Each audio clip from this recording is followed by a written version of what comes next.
La primera ponencia es cómo afrontar las nuevas obligaciones legales de reporting. Nos hablará en primer lugar Luis Rubí Blanch, que es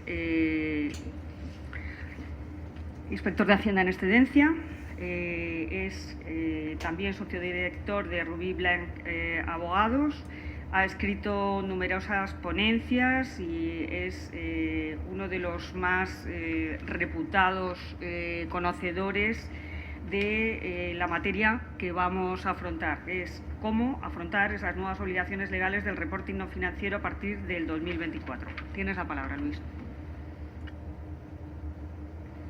Muchísimas gracias, Beatriz. Gracias a la institución que nos acoge, muy apropiada para la temática que vamos a tratar, ¿no? Porque estamos aquí en las oficinas del Parlamento y la Comisión en Madrid. Enhorabuena a nuestra asociación por esta iniciativa, que aunque no ha tenido un gran éxito de público, creo que es una iniciativa importante por la enorme relevancia que va a tener lo que vamos a comentar esta mañana. Yo soy inspector de Hacienda del Estado y, bueno, mi último destino en la Administración fue el Banco de España y a partir de ahí me tocó trabajar mucho de la problemática de la gobernanza, del cumplimiento normativo, de la supervisión de las entidades, etc. Y desde el año 2001 me he dedicado mucho al tema del cumplimiento normativo. Y por tanto, bueno, pues es verdad que en la evolución que ha tenido esta materia, y yo me voy a referir un poco más a lo que más me afecta, que es la G de las famosas 3 letras, ¿no? De la sopa de letras, la G es la mía, la S y la G son más la mía que la E.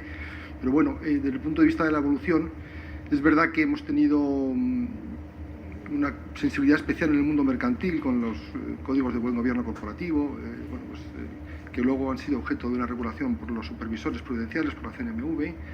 Hemos tenido, pues, una sensibilidad especial en el mundo también del medioambiental, ¿no? En el mundo de la eficiencia energética. Se han regulado los mercados de derechos de emisión para que determinadas compañías estén obligadas a compensar su contaminación a través de estos derechos. Hay una preocupación por la huella de carbono y su medición que, bueno, pues afecta a un buen número de compañías, pero al final todos estos han sido cumplimientos de momento parciales de lo que estamos tratando hoy, y la verdad es que esta normativa lo que hace es que agrupa este cumplimiento en agrupando las 3 letras relevantes que nos ocupan, E, S, G. Y por tanto, digamos que todos esos cumplimientos parciales no son más que parte del cumplimiento global que en la materia la Unión Europea nos exige. Yo voy a hablar muy brevemente, van a ser 10 minutos nada más, pero luego vamos a ver con detenimiento la nueva regulación de mano de Alejandro López Cortijo, que es un consumador especialista.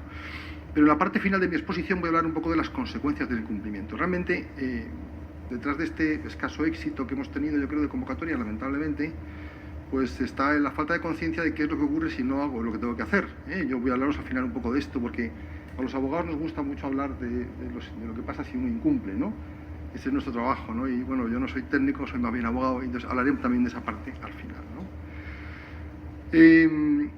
Verdaderamente, toda esta materia ha estado impregnada por una autorregulación, por un cumplimiento voluntario que ahora ya pasa a ser de carácter obligatorio. Nosotros tenemos una directiva del año 2013 que ya regulaba el estado de información no financiera. Esa directiva fue objeto de transposición por una ley española, la Ley 11/2018, que ya establece obligaciones de información que fueron efectivas a partir del ejercicio 2021. Luego esto ya se está cumpliendo, Es verdad que se está cumpliendo de una manera un tanto, vamos a decirlo así, no homogénea y un tanto desordenada. Es decir, seguramente en la parte que más va a interesar hoy, que es la parte de los nuevos estándares de reporte, lo que se va a comprender es que se va a unificar el criterio de información para que tengamos algo comparable, algo que sea suficientemente adecuado y eficiente para que podamos saber si las empresas realmente cumplen o no cumplen. Pero la filosofía general de todo esto es realmente hablar de justicia social junto con el mundo financiero. Las compañías ya no solo vamos a medir cuánto ganan y cómo lo ganan, sino también nos interesa saber si sus trabajadores tienen políticas de igualdad o de conciliación, o si tienen canales de denuncia para que se denuncien los incumplimientos, o los sobornos, o la corrupción, o el blanqueo de capitales. Bueno, vamos a hablar también de si la compañía tiene objetivos marcados para reducir la contaminación, la emisión de gases de efecto invernadero, si tiene medidores para, en fin, dar cumplimiento a ver si es realmente eficaz en todo esto o no. Bueno, todo esto al final se ha traducido en que son normas vinculantes. Ya estamos fuera de la autorregulación, estamos ya con normas que nos vinculan. La ley de 2018 se va a modificar ahora, ya hay un anteproyecto de ley que va a transponer la directiva del 2022, que es la que ha modificado el régimen del Estado de Información No Financiera, y lo ha modificado además ya hablando de sostenibilidad como un término mucho más amplio, ¿no? Y ese concepto de sostenibilidad, pues realmente, pues es, como digo, va más allá de lo que era el antiguo Estado de Información No Financiera, y la nueva directiva incorpora conceptos pues como los activos inmateriales de las compañías, habla de los efectos intangibles, sobre la creación de valor asociada a esta información no financiera y a este compromiso de las compañías con el medio ambiente, con los objetivos sociales y con los objetivos de carácter de la gobernanza y los procedimientos. Esta directiva extiende todo lo que es la gestión de riesgos a las compañías, concreta cómo se debe establecer estos mapas de riesgos en estas tres materias fundamentales para las empresas. Se establece además la necesidad perentoria de que existan métricas sobre los objetivos que yo me planteo cumplir en cada uno de estos objetivos y que existan indicadores de la eficacia del cumplimiento en estos objetivos, y todo esto se regula de un modo detallado. ¿Qué ha pasado? ¿Cuál es la experiencia hasta ahora? Que yo creo que justifica un poco el comentario que nos han hecho ahora desde la Comisión Europea. ¿Verdaderamente el cumplimiento ha sido suficiente?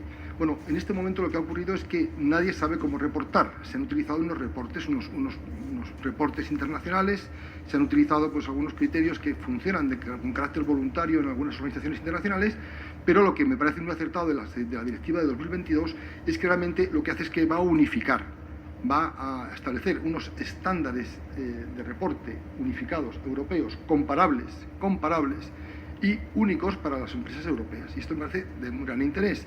Ya se han aprobado en junio de este año, si no me equivoco, los primeros estándares, los que se llaman cross-cutting estándares, los que afectan a todas las compañías. Más adelante vendrán los estándares sectoriales y los estándares de las compañías no establecidas en la Unión, pero ya tenemos un primer paquete importantísimo que nos da una seguridad jurídica a todos para saber cómo reportar en esta materia. ¿Cuándo y cómo vamos a...? No se está viendo mis preguntas, pero bueno, en la presentación no hace falta. Son tres preguntas, pero ¿cómo y cuándo vamos a reportar? ¿A qué empresa nos afecta? Bueno, pues nos afecta, como se ha explicado ya, de momento hay como tres categorías. Las empresas de más de 500 trabajadores que son de interés público, es decir, cotizadas, financieras o de seguros. Luego tenemos una segunda categoría que serían todas las grandes empresas que cumplan dos de los tres requisitos que la norma contempla, que son más de 250 empleados, 20 millones de activo o 40 millones de facturación. Y luego está el tercer paquete, que son las empresas pequeñas y medianas de interés público, que estas van a tener un régimen simplificado y además, digamos que en el tiempo, como vamos a ver ahora, son las últimas que van a tener que cumplir en esta materia. Bueno, pues efectivamente la previsión, digamos, de implantación de esta materia va a ser, como se ha explicado ya, para el 2024, las empresas de más de 500 trabajadores que están de interés público, que tendrán que reportar en el 25. El segundo paquete, que es el de las compañías grandes, más de 250, o algunos de los dos criterios de facturación o de activos, van a tener que reportar por el ejercicio 25 en el año 2026. Y finalmente las pequeñas y medianas empresas cotizadas o de interés público van a tener que hacerlo ya a partir del 27 por el 2026. Entonces, digamos que quedan excepcionadas las de compañías que extranjeras no establecidas, que solo si operan con más de 150 millones dentro de nuestro entorno europeo van a tener que presentar su correspondiente declaración. Y le dejo nada más que unos minutos al final para explicaros qué ocurre si no cumplimos. Verdaderamente toda la normativa que estamos comentando es una normativa que penetra en la ley de sociedades de capital, en el Código de Comercio, en la ley de auditoría, o sea, penetra en la norma mercantil. Y ojo, porque el incumplimiento de las obligaciones mercantiles tiene consecuencias de responsabilidad para los administradores y puede tener consecuencias desde el punto de vista de las empresas sometidas a supervisión prudencial. Un incumplimiento mercantil de una entidad financiera o de una entidad aseguradora implica una infracción de la normativa de supervisión de estas entidades y, por tanto, una responsabilidad directa por parte de la compañía por estas infracciones. Pero hay un efecto también indirecto, inducido importantísimo de incumplimiento, que es la pérdida reputacional que se va a conllevar por el hecho de que las compañías no reporten adecuadamente y esto se haga público, un tema sin duda muy relevante, y hay un efecto clarísimo. Esta nueva directiva vincula los estados de información no financiera a la taxonomía verde y lo hace por una razón muy evidente, y es que al final Europa tendrá un porcentaje importantísimo de sus fondos destinado solo a proyectos que cumplan con la taxonomía verde. Luego está estrechamente vinculada con la posibilidad de acceso a estos fondos europeos, cuyo 40%, si no recuerdo mal, quizá también nos puede orientar más sobre esto Alejandro, bueno, van a estar vinculados a que los proyectos sean realmente sostenibles y sean elegibles, como dice la norma de la taxonomía, ¿no? Además, el coste de financiación no es igual si los proyectos son verdes y si no lo son. Por tanto, tenemos también aquí un elemento muy relevante de las consecuencias favorables, en este caso, que el cumplimiento conlleva, ¿eh? Y me dejo para el final hacerles una reflexión sobre lo que está pasando con el compliance con carácter general. Las compañías deben tener procedimientos de compliance. Hay áreas en las que esto es obligatorio, como el blanqueo de capitales y la corrupción, que están mencionadas dentro de esta normativa. El incumplimiento de la existencia de procedimientos en esta materia es sancionable con hasta 10 millones de euros. Incluso puede incurrirse en una responsabilidad de carácter penal si por imprudencia grave se produce el blanqueo en una compañía o se produce la corrupción o el soborno, y por una imprudencia grave la compañía puede ser incluso condenada a la propia empresa por esa carencia, por esa culpa invigilando, esa culpa ineligiendo que se deriva de la inexistencia de procedimientos internos en esta materia. Por tanto, ahí está también, digamos, el peor escenario. El incumplimiento más grave de las obligaciones en materia de procedimientos que la normativa sectorial exige puede llevar incluso a una responsabilidad de carácter penal. Ahí está la responsabilidad de las personas jurídicas, la regulación del artículo 31 bis del Código Penal y la posibilidad de eximirse de responsabilidad si acreditamos unos adecuados procedimientos de cumplimiento. No está tan lejos esto de las empresas. Hay delitos medioambientales, hay delitos asociados a los trabajadores, a la protección de datos, hay delitos que están estrechamente vinculados a la normativa que regulan las directivas EINF y ahora la directiva de reporte de sostenibilidad. Por tanto, creo que es un tema importante y voy a dejar la palabra a Alejandro López Cortijo ya, porque yo soy el hermano pequeño que somos la G y, bueno, y los que van a hablar de verdad hoy y durante la mañana van a ser los expertos en temas medioambientales. Muchas gracias.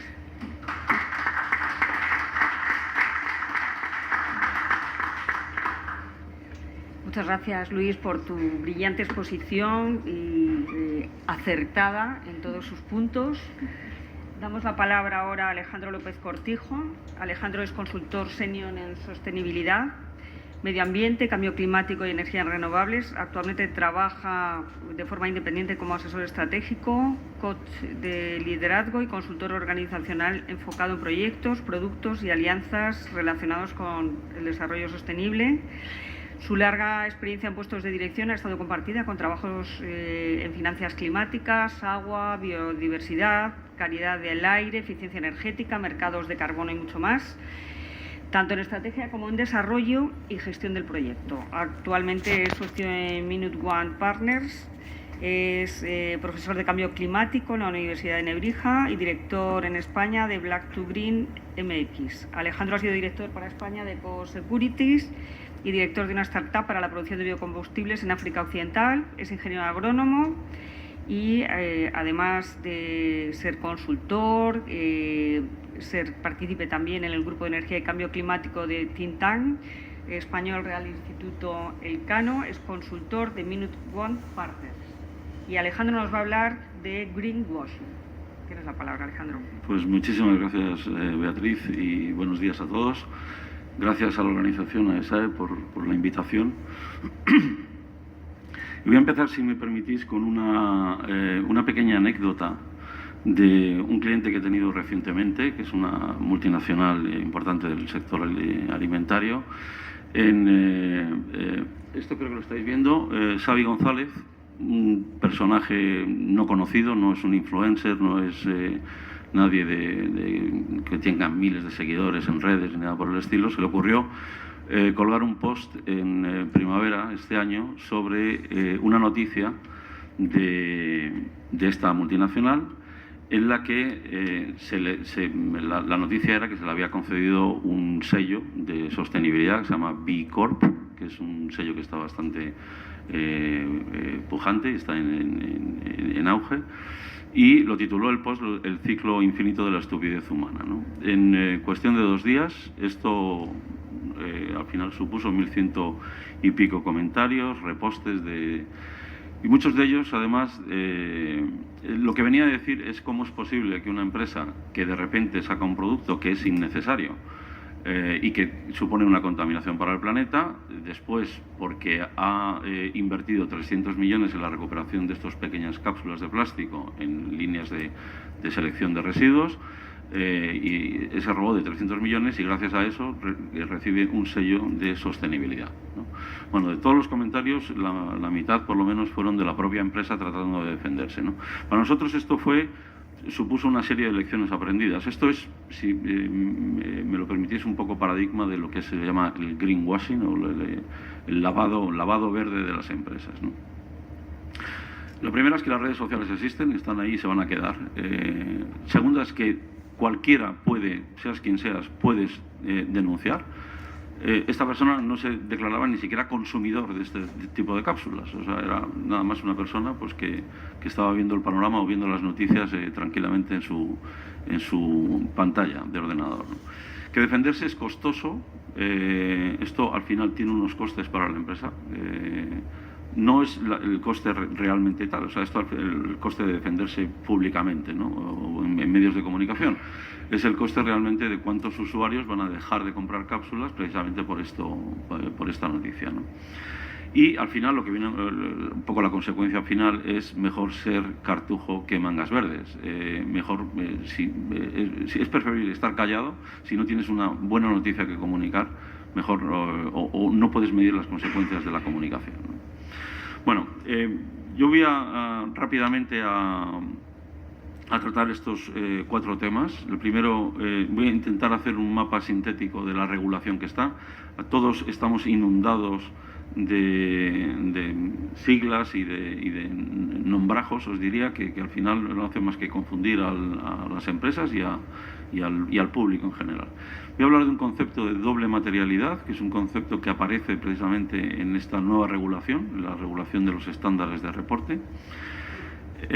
Voy a intentar arrojar algo de luz a la taxonomía de la Unión Europea y finalmente voy a hablar de lo que se acaba de publicar, como decía Luis Rubí, de julio de este año, que ha sido los primeros estándares de una colección de estándares que vienen, que va a ser mucho más profusa. Esto es en esencia lo que es el greenwashing, ¿no? Durante mucho tiempo, cuando se ha pedido, la Unión Europea pide a las empresas que reporten sobre información no financiera. Las empresas, uno de los capítulos que tienen que hablar es el tema de medio ambiente, y las empresas hablan del medio ambiente de cualquier forma.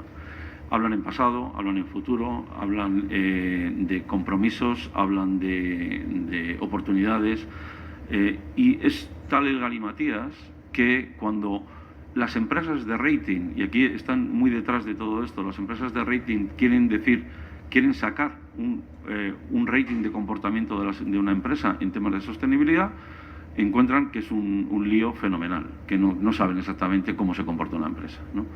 Y entonces aquí es cuando interviene precisamente la Unión Europea. Y esto además ha acrecentado porque hay una línea de productos financieros también muy desarrollada, que dice estar invirtiendo capital en inversiones verdes o inversiones sostenibles, ¿no?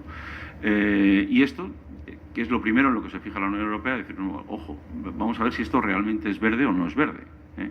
Antes de, o sea, si solo nos estamos fiando de lo que está diciendo la empresa, pues todo va a ser verde, ¿no? Y al final lo que tenemos que hacer es arrojar o estandarizar cómo se reporta y qué es lo que se puede denominar verde y qué es lo que no se puede denominar verde. Bueno, este es el batiburrillo, como os decía, de letras, que al final es confusión y más confusión. Y encima, esto acelerado porque toda esta, digamos, regulación ha aparecido en los últimos 3-4 años, ¿no? Y cada día van apareciendo unas siglas nuevas y encima es legislación incompleta por la prisa que tenemos, precisamente la urgencia de atacar el problema del cambio climático. Os voy a hablar de la parte de la E, porque luego, digamos, como decía Luis, las hermanas pequeñas, digamos, van como arrastradas, ¿no? Pero lo que realmente es urgente es que ataquemos de una vez por todas la transición energética y tratemos de resolver el problema del cambio climático. Aquí hay siglas de reportes voluntarios, obligatorios, en fin, un poco todo esto al final lo que va a obligar a las empresas es saber el edificio desde todos los lados. O sea, yo hasta ahora solo me fijaba en la parte financiera, en la planta alta del edificio donde estaban los consejos de administración, y ahora no, ahora tengo que ver, desde todas las ópticas, tengo que ver qué es lo que está haciendo la empresa, ¿no? Antes de reportar, como me obligan a hacerlo, reportar a todas mis partes de interés, a los stakeholders. El paraguas de bajo lo que cabe, digamos, todo este tipo de legislación es la ESG, ¿no? E de Environment en inglés, S de social y G de gobernanza. En español a veces nos referimos también como ASG, A por la parte ambiental. El mapa empieza en estos tres ejes, estas tres dimensiones. Una de ellas es, o quizá la más importante, es el impacto. El impacto que mi actividad tiene sobre el planeta y sobre las personas. Amén del impacto financiero, cómo yo consigo recursos o incrementar los recursos de mis inversores, ¿no? Tengo un impacto, toda actividad tiene un impacto sobre el planeta y sobre las personas. La segunda parte es la incertidumbre. Y esa incertidumbre, al final, es que estamos en un mundo cambiante y en esos cambios las empresas van a sufrir una serie de riesgos y tener una serie de oportunidades en las que poder avanzar. Y finalmente el tiempo. Esta dimensión también es importante porque, por un lado, vamos a medir el pasado y tenemos que medir el futuro también, ¿no?, de las empresas. En la parte de impacto, los impactos negativos, por ejemplo, en este eje podríamos poner la parte de la huella de carbono, que todo el mundo habréis oído hablar de ello. Es una práctica que es moneda frecuente de cambio en todas las empresas hoy en día, y es, digamos, la parte negativa, o sea, cómo contribuyo yo a las emisiones de gases de efecto invernadero desde mi actividad. La parte positiva pues puede ser el bosque de Coca-Cola o el bosque IKEA. Estoy gastando parte de los recursos de la empresa en plantar bosques que secuestran carbono de la atmósfera, ¿no? Es una parte positiva. La parte de incertidumbre, en la parte negativa de la incertidumbre está el riesgo. ¿Qué supone para mí?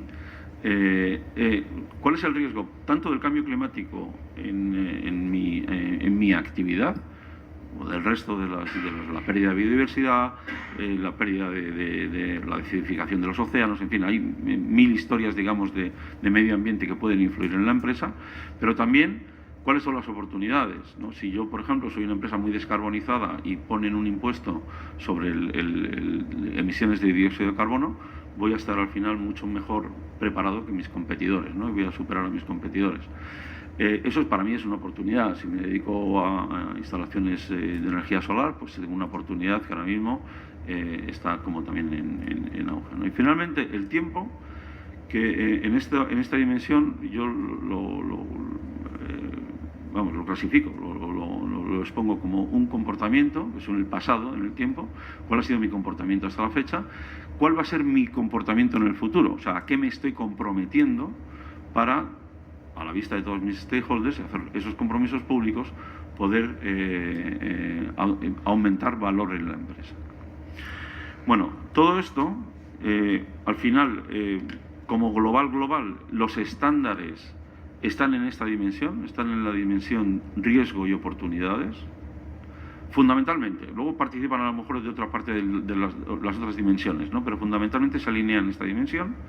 La segunda es la dimensión de SFDR, que ahí tenéis debajo, no sé si está visible, Sustainable Finance Disclosure Reporting. Esto es cómo tienen que comercializar los fondos de inversión,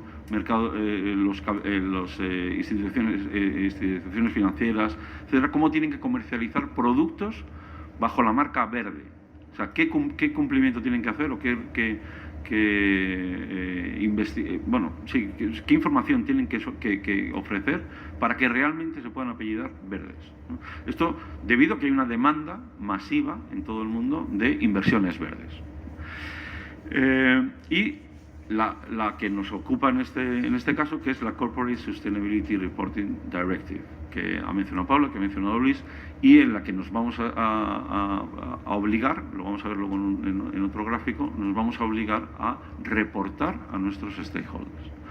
Finalmente, otras que suenan también, pues es la taxonomía. La taxonomía está alineada en la parte de los impactos y sobre todo en la parte de impacto positivo. Me voy a meter luego en detenimiento con la taxonomía.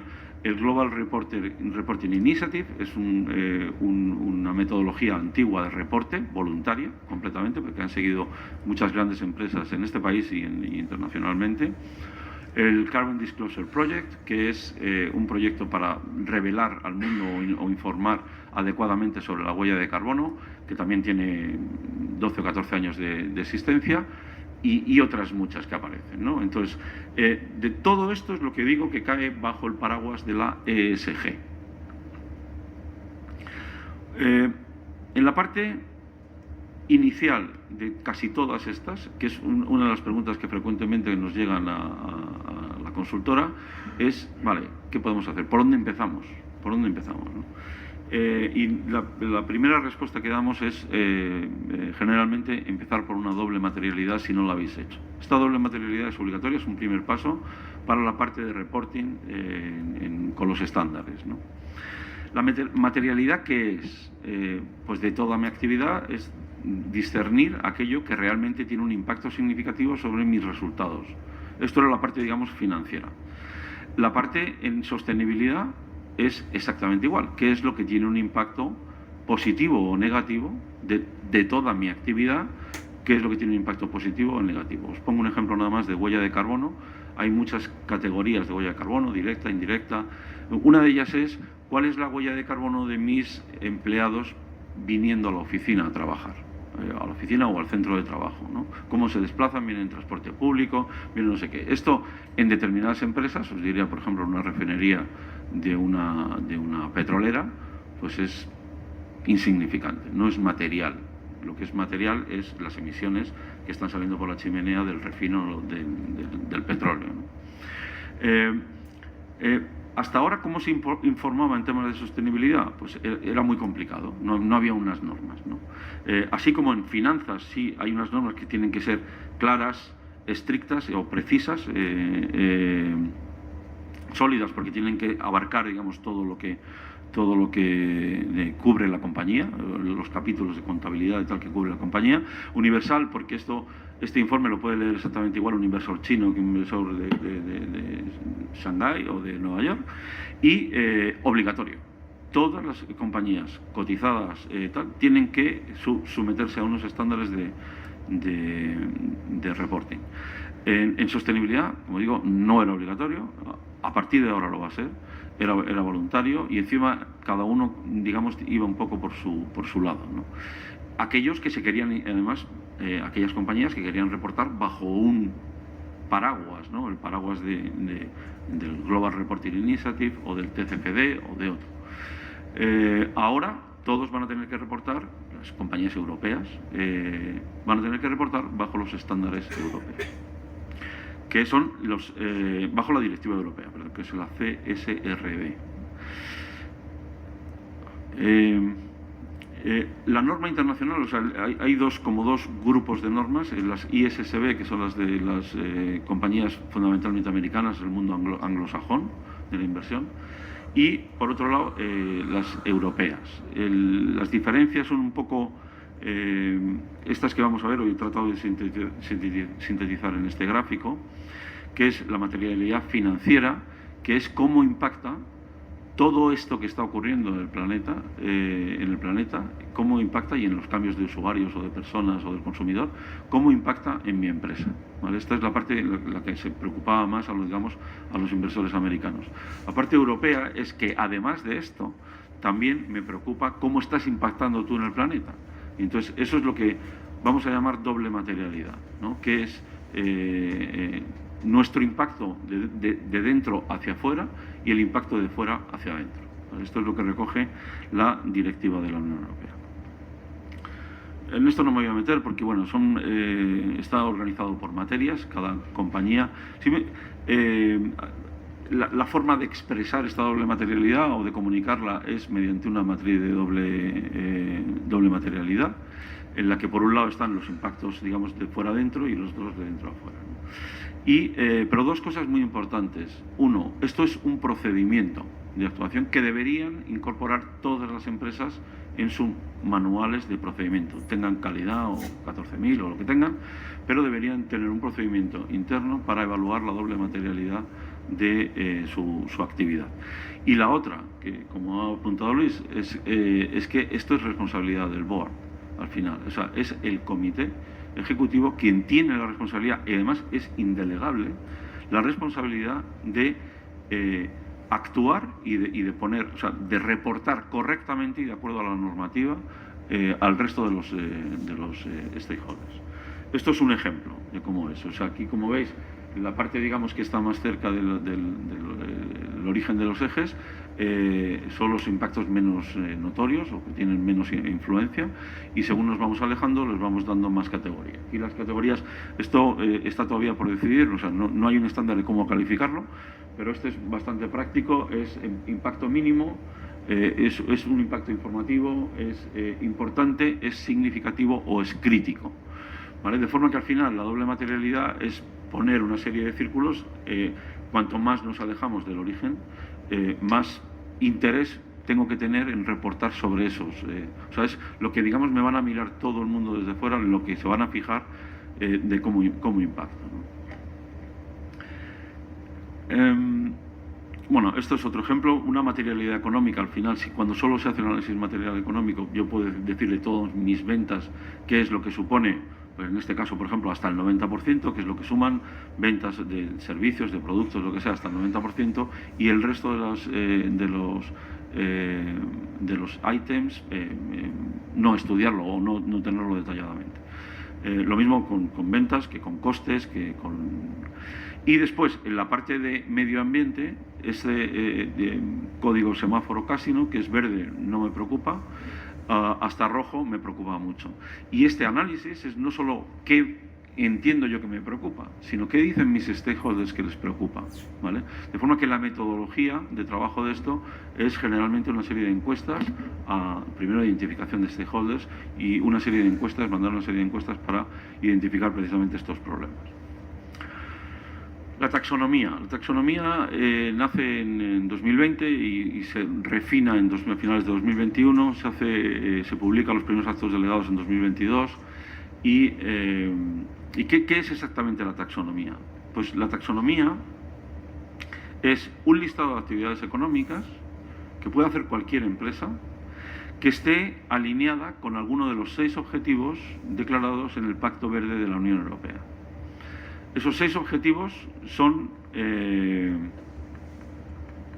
los voy a poner aquí abajo, clima, en la parte de mitigación, o sea, cómo reducir emisiones, clima en la parte de adaptación, que no nos va a quedar otra más que adaptarnos a los cambios, cosa que nos estamos viendo permanentemente, impactos en aguas y océanos, biodiversidad, economía circular y contaminación. Estos son los 6 topics o materias de las que habla la taxonomía europea. La taxonomía no es un estándar de reporte, ni es una etiqueta. No es como gluten free o como el sello de Ecoembes, reciclo mi plástico o cosas así. No sustituye la gestión de riesgos ESG, esa tiene que seguir existiendo y es lo que ha legislado, digamos, esto como digo, se enunció en 2020 por primera vez, pero se adoptó, digamos, en 2022. Los estándares de reporte ESG han venido después, han venido en 2023. Y sobre todo, no evalúa empresas, evalúa acciones de las empresas, actividades de las empresas, ¿vale?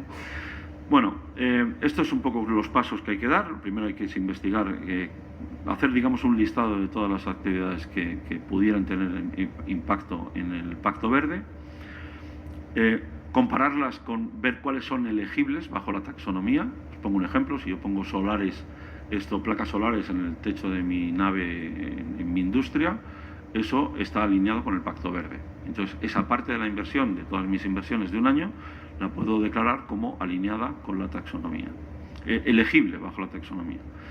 Que esté alineada es que esos paneles solares no causen determinados daños en el resto de los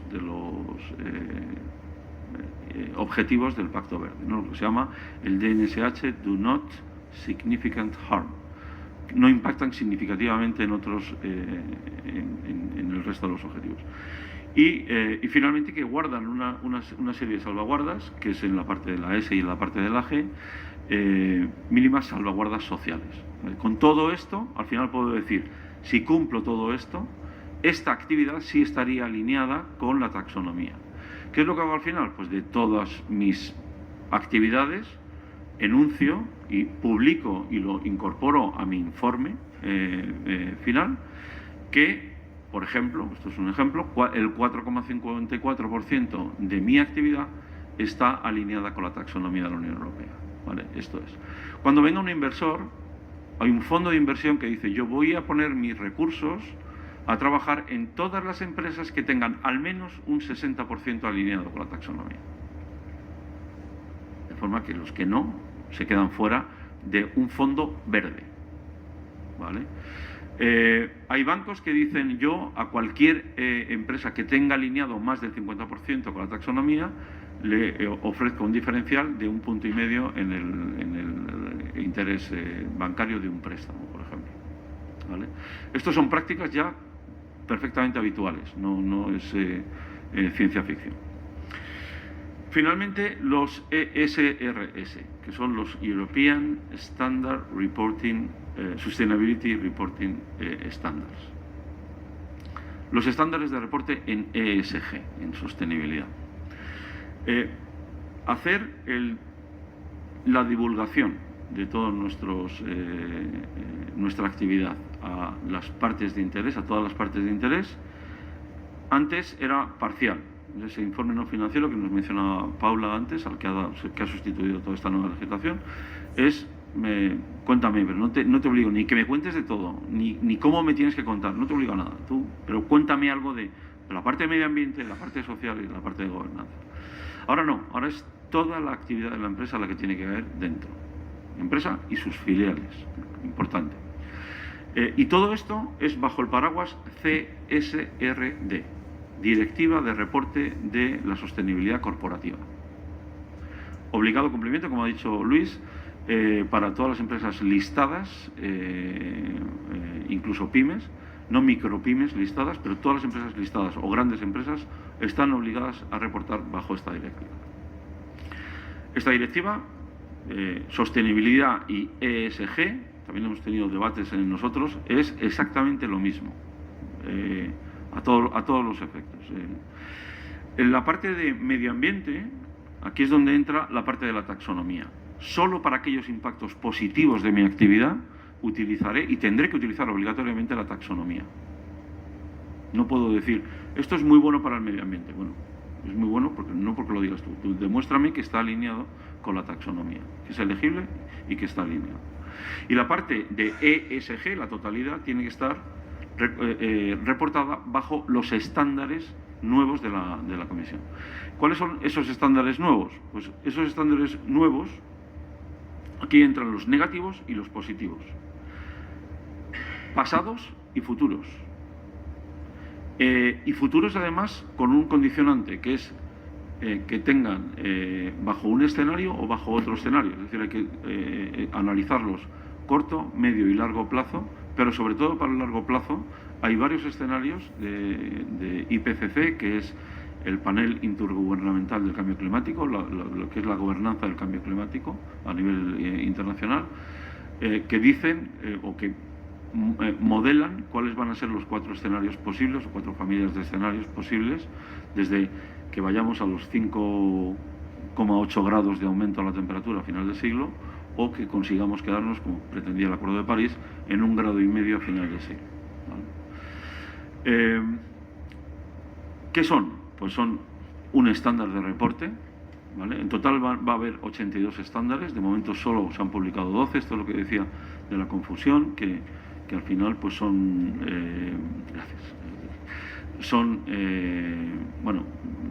son legislaciones que se van pisando, digamos, unas a otras y encima además enmendando bajo una disciplina que es el acto delegado de la Comisión, que los gobiernos al final han delegado en la Comisión para que sea la Comisión la que directamente, sin que haya, digamos, toda la intervención del gobierno de la Comisión, del Consejo Europeo entren directamente a regulación, ¿no? Por ahora se han legislado dos estándares que son cross-cutting, transversales, uno que aplica sobre qué tenemos que reportar y otro sobre cómo tenemos que reportar. 5 categorías medioambientales de reporte obligatorias para todas las empresas: impacto sobre el clima en parte de adaptación, clima en la parte de mitigación, biodiversidad, economía circular y agua y océanos. 4 sociales, que son las propias fuerzas laborales y otras, ahora no me acuerdo cuáles son, y en la parte de gobernanza otro de los sectores. Ahora la Comisión está redactando estándares sectoriales, o sea, los próximos 82 no van a aplicar a todas las empresas, estos 12 primeros aplican a todas las empresas, los siguientes irán aplicando por sectores, empresas de construcción, empresas industriales, empresas de servicios, etcétera. Irán legislando hasta conseguir los 82 estándares.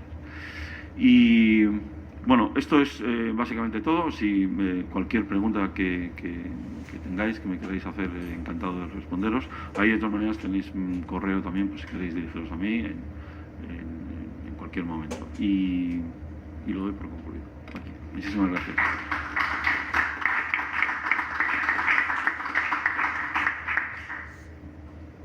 Muchas gracias, Alejandro. La verdad es que ha sido una exposición muy completa, muy interesante, y yo no sé si los presentes en la sala tienen alguna pregunta que hacer a alguno de los ponentes. Lo que me ocurre es como muy transitorio esto, ¿no? O sea, este juego, digamos, al final la Unión Europea, si se ha dado cuenta, yo a las grandes las puedo... Os voy a poner un ejemplo, en temas de mercados de carbono y la contabilidad de las emisiones de grandes instalaciones. La Unión Europea saca un mercado de carbono, una obligatoriedad de jugar, digamos, a derechos de emisión, pero todos tenemos emisiones, ¿no? En las pymes también, las pequeñas empresas, y los usuarios hacemos emisiones de gases de efecto invernadero a la atmósfera. Pero dice, no, yo a las que puedo fiscalizar, a las fáciles, son a las que yo le puedo poner un medidor, y no es más caro el collar que el perro, un medidor en la chimenea y contar todas las cantidades de CO2 o toneladas de CO2 que está emitiendo a la atmósfera, ¿no? A un taxi no lo puedo hacer, ¿no? Ponerle un medidor, porque es más caro el collar que el perro.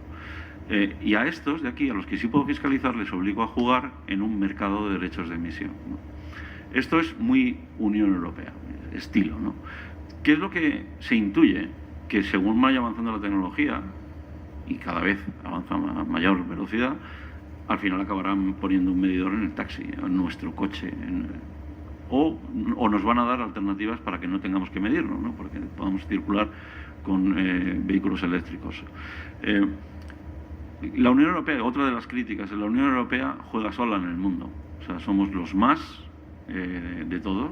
Esto es, no fue en esta sede, pero sí en COE. Yo escuché al comisario Miguel Arias Cañete, cuando estaba de comisario de Energía, decir, no queda otra. O sea, alguien tiene que hacerlo, ¿no? Europa teníamos vocación o de ser museo o de ser como mucho laboratorio.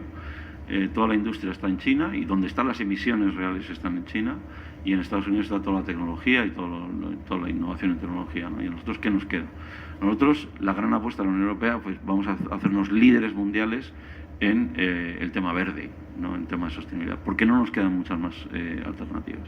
Y esa apuesta, que es decidida dentro de la Comisión, empieza, y yo creo que la forma de hacerlo es clara. Empieza en las grandes empresas, a las que las puedo fiscalizar, o sea, una cadena de Mercadona o del Campo o del otro, sin dar nombres, los puedo fiscalizar.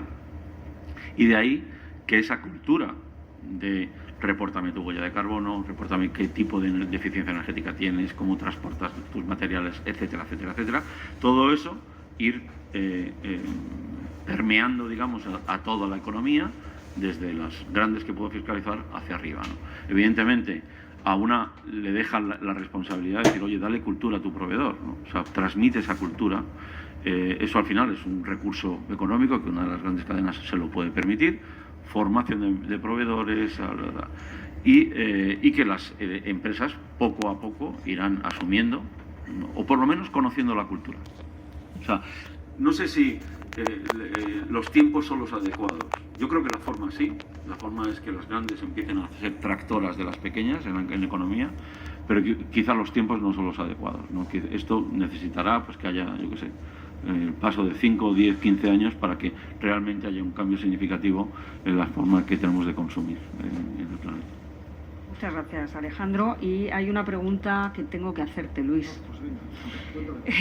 Una pregunta como, bueno, tú que te has dedicado a la docencia, has sido profesor y lo eres en Centro de Estudios Garrigues, también como en posgrado de Compliance de la Universidad Carlos III, y también eres asesor de empresas. Me gustaría preguntarte si debe incluirse en el reporte corporativo de sostenibilidad consolidado la información relativa a todas las sociedades filiales, con independencia de si se trata de sociedades domiciliadas en España, radicadas en Estados miembros de la Unión Europea o en un tercer país. Pues efectivamente, esto nos simplifica un poco. Se cumple a nivel de matriz. El cumplimiento a nivel de matriz exime a las filiales de dar cumplimiento a las obligaciones. Pero es verdad que esto opera a nivel de las compañías europeas, los grupos europeos, y que habría que matizar que las compañías extranjeras que trabajan en España y mantengan filiales tendrán que ser equivalentes en cumplimiento previsible de los estándares. Y la Unión Europea lo que va a hacer es, seguramente, como ha hecho en otras áreas de cumplimiento, es calificar a los estados extranjeros para que puedan estar eximidos de la obligación de reportar sus filiales en la Unión Europea.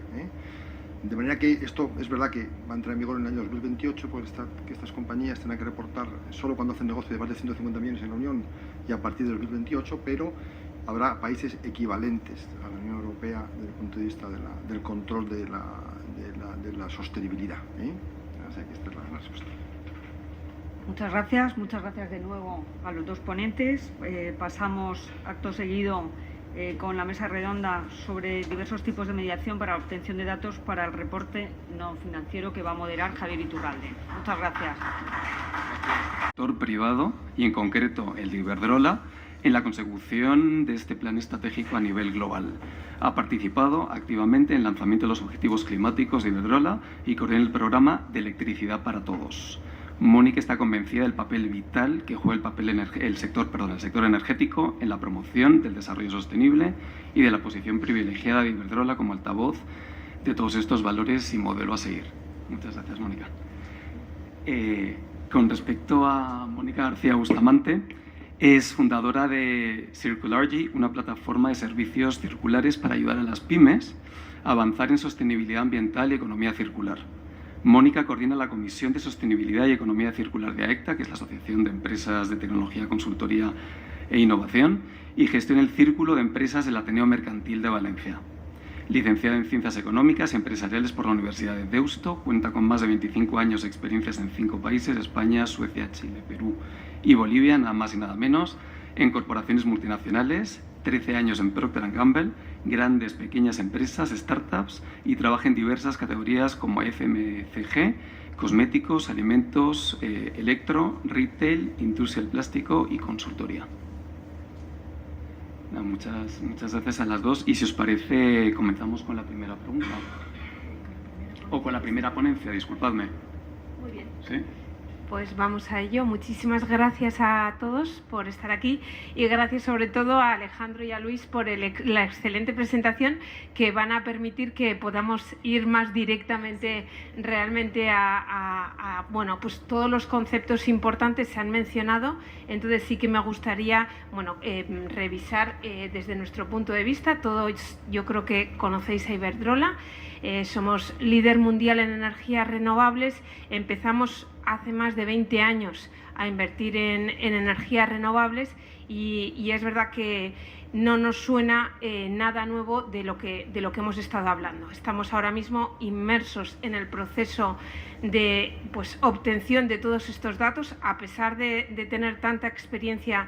Todo este tema de la doble materialidad, gap análisis, todos los estándares, está siendo, imaginaos, trabajos, como muy bien decíais, desde aquí, desde Madrid, estamos gestionando en todo el mundo y está siendo realmente algo que, que va a ser un trabajo de más de un año. Hemos necesitado ayuda externa para hacerlo porque realmente es algo increíble. Entonces, como la mesa estaba muy enfocada en temas de medición de sostenibilidad, me parece importante que nadie ha comentado nada sobre la Agenda 2030 y solo por comentar que nosotros como empresa del sector privado vemos que este marco, que no ha sido mencionado, sí que nos parece que tiene una labor muy importante a la hora de unificar cuáles son los objetivos de cara al año 2030. Se han puesto de acuerdo 192 países en detectar cuáles son los retos que tenemos por delante, con 169 metas. Por lo tanto, no son solo objetivos genéricos, sino que está hablando de tareas concretas dentro de cada uno de ellos. La medición de estos objetivos de desarrollo sostenible es algo complicadísimo porque interactúan entre ellos. Pensemos, por ejemplo, que muchas veces estamos trabajando en pos de energía renovable, por ejemplo, pero quizá no estamos atendiendo a la biodiversidad de la misma forma. Entonces, esto hay que verlo como un tema holístico y al final un poco mi mensaje es la sostenibilidad, aunque muchas veces nos enfocamos en la parte ambiental porque es la que está más desarrollada, nos lo han contado esta mañana, incluso les llamamos hermanas pequeñas, ¿verdad?, que hemos comentado. Nosotros sí que vemos que desde la crisis de la COVID el apartado social ha incrementado su importancia y su relevancia de una manera abismal y la muchas veces está perdiendo como valor a la hora de ver a estos inversores ESG. Nosotros hacemos pues estas rondas, ¿no?, con inversores ESG desde hace muchísimos años. No en España, es verdad que en España no hay tantos inversores que estén tan enfocados, aunque recibimos más de 50 cuestionarios, esto quiere decir uno a la semana, de diferentes maneras, como decíamos antes, cada uno pone sus prioridades en alguno de los apartados, por lo tanto es muy difícil responder bien a todos los inversores porque hay algunos que ponen un foco más en la parte, como nos comentaba antes Alejandro, por ejemplo, que tengas que tener alineado con taxonomía más del 50%. Pero en la parte social, por ejemplo, no está emborrado la taxonomía y creemos lejos de tener algo que nos ayude, ¿no? Pero toda la legislación y toda la regulación que nos han explicado sí que va muy en la línea de social. Hemos visto que hay esos estándares que realmente el impacto en comunidades está súper detallado, ¿no? Entonces sí que nos parece importante esta herramienta que es la brújula de los ODS, porque sí que muchas veces ayuda a que el sector privado, que es la primera vez se nos ha invitado a este proceso de conseguir la Agenda 2030. Hasta ahora el sector privado no entraba en todos estos procesos multilaterales. Dices, bueno, pues el sector privado tiene que contribuir. ¿Cómo maximiza esa contribución a la agenda? Pues nos gusta mucho esta herramienta de la brújula de los ODS y sobre todo por un concepto que me gustaría reforzar, ¿no? Una cosa es conocer los 17 objetivos, pero lo más importante para que el sector privado es elegir cuáles son sus prioritarios. Y una vez que has elegido tus prioritarios, pon objetivos ambiciosos, no los que ya tenías antes del lanzamiento de la agenda, y no que sea todo que ya el business as usual, si me permiten, sino algo adicional para que sí que puedas estar haciendo algo en pos de la Agenda 2030. Y luego, pues comunicar y reportar que cada uno lo hacemos como podemos, por lo que hablábamos con Luis y con Alejandro antes. Es verdad que cada uno no tenemos una manera estandarizada de hacerlo. Pero sí que es verdad que Iberdrola eligió el objetivo 7, energía asequible y no contaminante, y el 13, lucha contra el cambio climático, como los prioritarios. Dijimos, dentro de todos estos 17, el 7 y el 13 son en los que creemos que podemos hacer algo adicional. Entonces el 13, el de la lucha contra el cambio climático, al final es uno en el que llevamos trabajando. Estaba refiriéndose a los mercados de carbono desde antes del año 2003, ¿no? Llevamos más de 20 años trabajando en temas de mercados de carbono, y sí que me voy a detener en toda la parte de la huella y toda esta parte de compromisos que se ha mencionado, también lo ha mencionado, ¿no? SBTi, que es la iniciativa pues nosotros la conocemos desde el año 2016, que teníamos nuestros objetivos de reducción de emisiones. Iberdrola no produce con carbón, es de las pocas utilities en Europa que no está produciendo nada con carbón, que es la fuente más emisora. Para que se hagan una idea, 1000 gramos de CO2 de media por cada kilovatio hora versus gas natural, que viene a ser un tercio, ¿no? 365 gramos de CO2 por kilovatio hora. Entonces eso nos permite que nuestras emisiones directas, y entiendo que el público en la sala está totalmente familiarizado con alcance 1, 2 y 3, nuestras emisiones directas son más bajas de lo normal, pero aún así todo nosotros dijimos, vamos a tener, ya en el año 2009 fuimos a Copenhague con objetivos de reducción de emisiones, porque sí que teníamos carbón, que era justo cuando acabábamos de unirnos a comprar Scottish Power.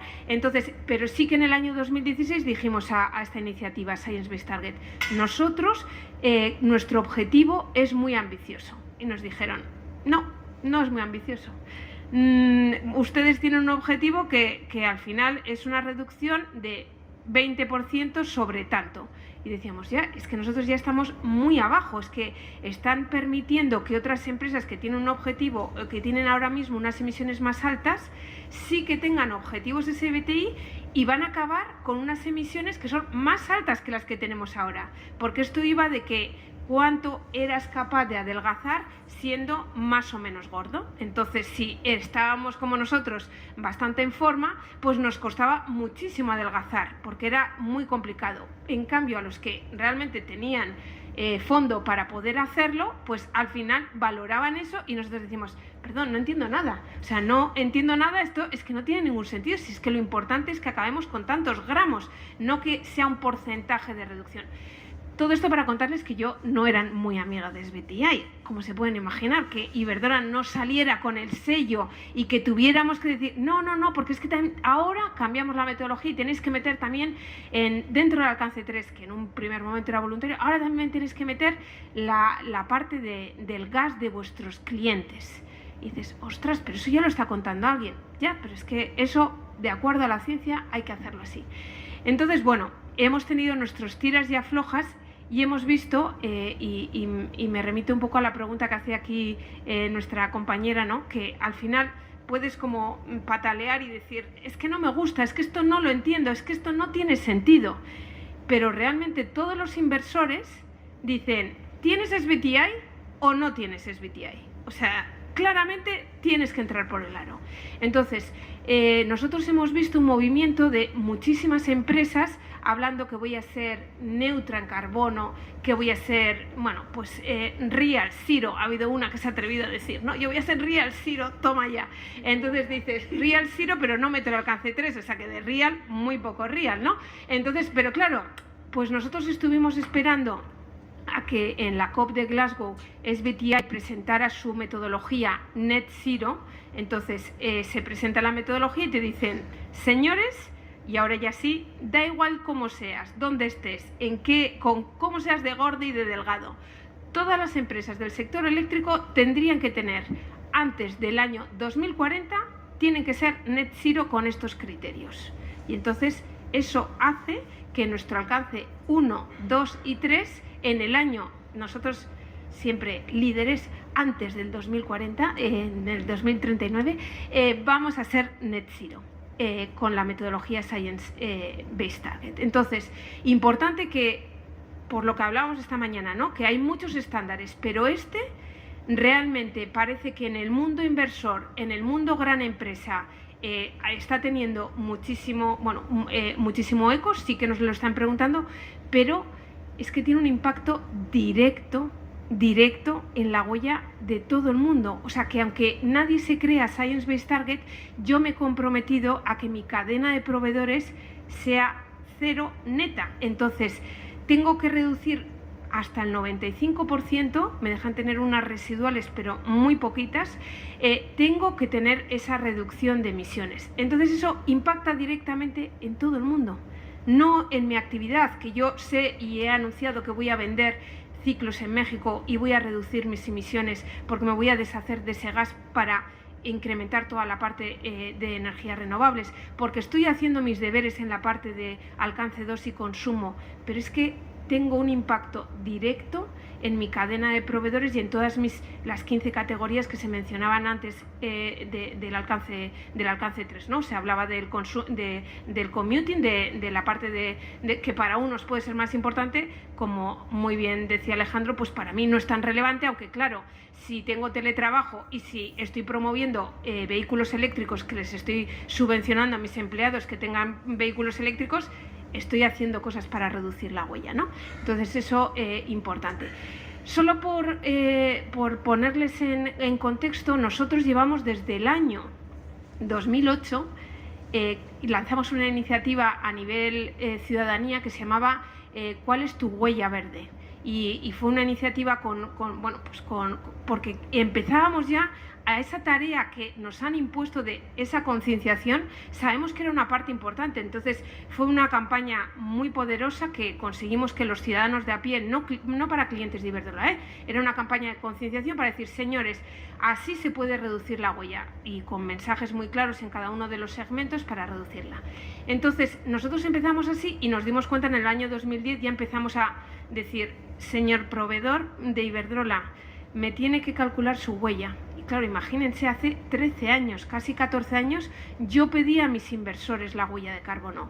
Esta es la herramienta, este es el GHG Protocol, ustedes tienen, yo le ayudo si quiera calcularla, pero necesito que me dé cuántos son sus emisiones, porque es que a mí me está pidiendo CDP desde el año 2008, estamos cumplimentando y cada vez más tenías que dar más información. Luego ya hablábamos de desempeño, pero al principio era, necesito que me des información. Entonces es verdad que decíamos, esta categoría de proveedores la tenemos que mejorar.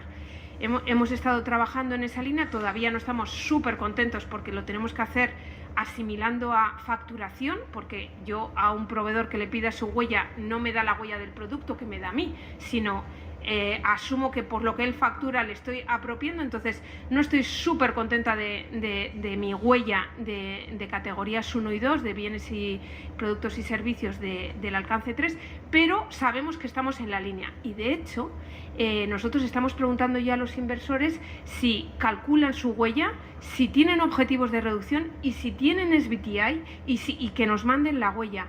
Y hay iniciativas, y hemos recibido iniciativas a las que tengo que decir que todavía creo que no deberíamos adherirnos, que nos están diciendo, hay una iniciativa que se llama Alcance 3 en la que nos piden a las empresas de forma anónima a ver si queremos comprometernos a pedir que nuestros proveedores tengan SBTI. Yo, por lo que comentabas hoy, creo que no está preparado el tiempo que hablábamos ahora y digo, vamos a ver, yo puedo preguntar si tienen SBTI, pero que tengan SBTI a mi cadena de proveedores, hombre, me parece que es irreal.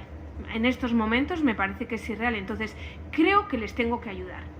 Entonces, en esta diapositiva tienen el compromiso que supone ser net zero antes del año 2040, cuáles son nuestras palancas y una iniciativa que hemos lanzado en la vía de lo que estábamos hablando esta mañana y en la vía de inculcar, concienciar, educar, es esta iniciativa de huella de carbono dirigida a pymes, grandes clientes y organizaciones. Nosotros, no lo voy a repetir, por todo lo que hemos hablado hoy, sabemos lo importante que es, las obligaciones que tienen y entonces tienen aquí, y he traído el QR por si acaso no se veía bien, tienen aquí esta herramienta donde nosotros les ayudamos a calcular su huella a cualquier empresa, pyme u organización que quiera trabajar en esta línea.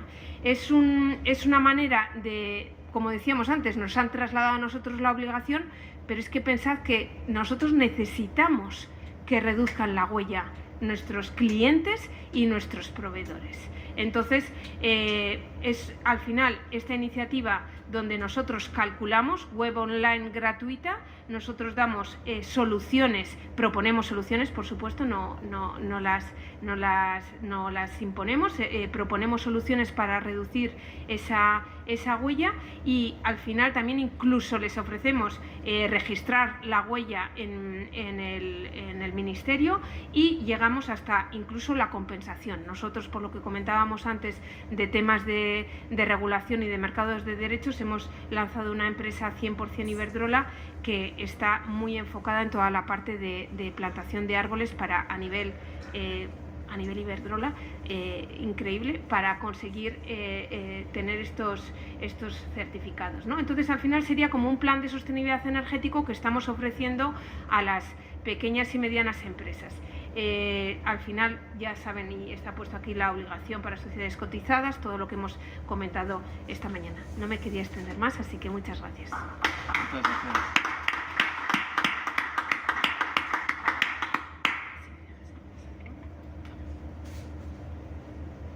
Aquí lo tienes. Buenos días a todos. Bueno, como él nos ha presentado, Javier nos ha presentado, pero nosotros a él no, entonces lo voy a presentar muy brevemente. Disculpas porque Nuria Lloret no ha podido venir por cuestiones personales y le está sustituyendo fantásticamente Javier Iturralde, que es director de Z-Lab Global, que es una unidad de negocio de Metric aquí en Madrid, y Javier está actualmente de doctorando industrial en la UPV, en la Universidad Politécnica de Valencia, ciudad de la que alegremente vengo y en la que vivo. Lo siento para los que vivís en Madrid, yo he vivido 15 años en Madrid. Llegué hace 7 años en Valencia y me ha conquistado Valencia. Madrid me encanta, pero además ahora con el AVE de esto que llegas ahí en menos de 2 horas es fantástico. Bueno, pues gracias Javier, por supuesto, gracias a ESAE por esta jornada. Gracias, muchísimas gracias a Luis y a Alejandro porque nos habéis dado una clase magistral que me va a facilitar mucho. Yo de los 15 minutos lo voy a dejar en 10 porque ya habéis hecho toda la intro, y muchísimas gracias a mi tocaya Mónica Oviedo, porque la verdad es fascinante. Estoy disfrutando muchísimo de la jornada, porque esta es la manera, ¿no?, de afrontar las cosas, ¿no?, con ese entusiasmo, con esos datos y sobre todo con esas soluciones. Y a mí, ¿qué me toca? Pues cerrar el círculo, como apasionada de la economía circular, a mí me toca cerrar el círculo y incluir a las pymes. ¿Vale? Y yo voy a hablar de las pymes. Bueno, de Aca Media deciros que está dentro del grupo de Metric Salad y desarrollamos soluciones de tecnología para la sostenibilidad. Y hacemos este binomio, ¿no? Pero antes me gustaría hablar de las pymes, porque ese yo creo que es el enfoque que quiero traer. Yo trabajo mucho con empresarios y directores generales todos los días, sobre todo ahora en Valencia, y la verdad es que estemos aquí nosotros, yo creo que, mira, me gustaría, esto lo estoy improvisando sobre la marcha, pero yo creo que nosotros tenemos una responsabilidad, lo que hemos participado más activamente de esta jornada, pero ustedes también. O sea, todos los que estamos aquí hoy tenemos la responsabilidad de que todos los empresarios, todos los directores generales y todos los equipos directivos sepan esto.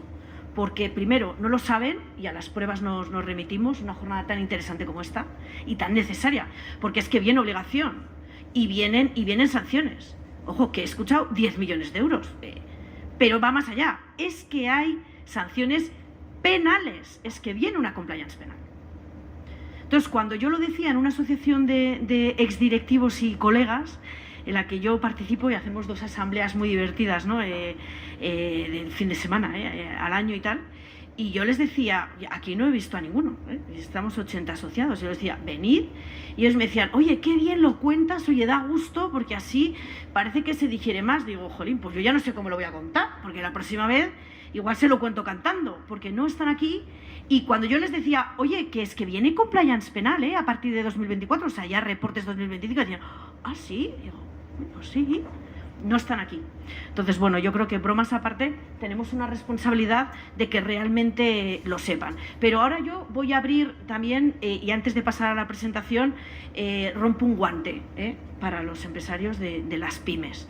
Es que todo lo que tienen, es que yo ayer estaba en los 20 años de Quimacoba, que son los químicos de la Comunidad Valenciana, y estábamos hablando de la noticia del día anterior de menos jornada laboral, y me decían, es que no sabemos ya de dónde sacarlo, ¿no? Cuando tú me decías, Lola, que estoy totalmente de acuerdo contigo, es que también hablemos de esto en una coyuntura en la que los empresarios no saben de dónde sacarlo. Y me permitís, simplemente porque la verdad que me hiere ya como mujer, y además estoy en la Asociación de Mujeres Empresarias y Profesionales de Valencia y soy igualitaria convencida, ¿no? Ahora hay un feminismo ahí muy recalcitrante que yo no comparto, pero la igualdad sí.